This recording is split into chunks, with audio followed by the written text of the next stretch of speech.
देखिए अफसार साहब, मैंने आपको वक्त से पहले हर चीज़ बताई, कल भी आपको बताया कि बैरून मुल्क, अंदरून मुल्क दुश्मन, मुल्क दुश्मन, फौज दुश्मन, उनके सिपह सलार के दुश्मन का रियासत खुद जवाब देगी। जो कुछ सवाल सबके दिमाग में गूंज रहे हैं और वो बड़ी ठोक बजा के रियासत के नुमाइंदे DG ISPR जनरल शरीफ ने बता दिए और उसके अंदर बड़ी क्लैरिटी आप रखें। मैंने आपको बहुत अरसे से तसलसल से मैं आपको बता रहा था कि लिस्ट दी थी, बैन, गवर्नर राज, vloggers, national internationally, foreign funding, 9 मई, उसके भगोड़े जो बिलों में छुपे हुए हैं और उनका मंतकी अंजाम तक जाना, उस सब लिस्ट को आप अपने पास रख लें और मंडे से उस पर टिक लगाना शुरू कर दें। ये भी हो गया, ये भी हो गया, ये भी हो गया। So there is no looking back now.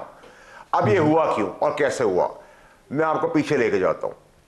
आपने सियासतदानों से लड़ाई नहीं लड़नी, आपने पाकिस्तान की बका के लिए कोई बात नहीं करनी, पाकिस्तान की जंग पे खुश नहीं होना, आपने पाकिस्तान की इकॉनमी बात नहीं करनी, रोटी कपड़ा मकान, अस्पताल, स्कूल, कॉलेजेस, किसी की फलाह बहबूद की बात नहीं करनी।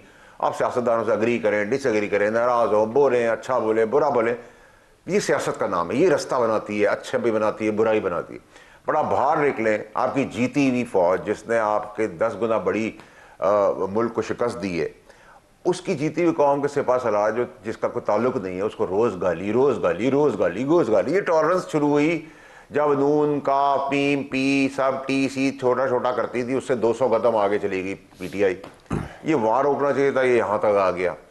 अब जब ये उस हद तक आ गया कि बयानिया आपने इंडिया और अफगानिस्तान को फीड करना शुरू कर दिया जो हमारा दुश्मन मुल्क है, ठीक है, वो क्लब हो गया, उसका क्रैकडाउन हो गया, उसके एनालिसिस हो गए, उसके बुलेट पॉइंट्स निकाल लिए जाए, उसके निकाल ली जाए। उसके बाद आपको बता दिया गया कि अब कोई रास्ता आपको रानी, यहां तक कि मैंने कहा था सिपह सलार और फौज और पाकिस्तान के बारे में जो कहेगा उसके जबान की जूते की सोल बना देंगे, तो रियासत ने कहा कि ये छोटी चीज है, ये तो गद्दारी का जुमरा है और सिक्योरिटी रिस्क है। तो उसकी कॉन्नोटेशन की जब आप डेप्थ में जाए तो लरस जाता है आदमी, वन स्टार्ट्स टू शिवर, ठीक है। इसके बाद आप समझते हैं कि फ्रंट फुट, मैंने कहा था ना फ्रंट होगा ना फुट होगा, ना अप होगा ना डाउन होगा ना लेफ्ट होगा ना राइट होगा, तैयारी है उसकी, ठीक है। अब आपको एक सिंपल जबान में अगर बता दूं तो पाकिस्तान, उसकी रियासत, उसके सिपह सलार, उसके शहीदों के बारे में क्लैरिटी है, 1 इंच की गुंजाइश नहीं है।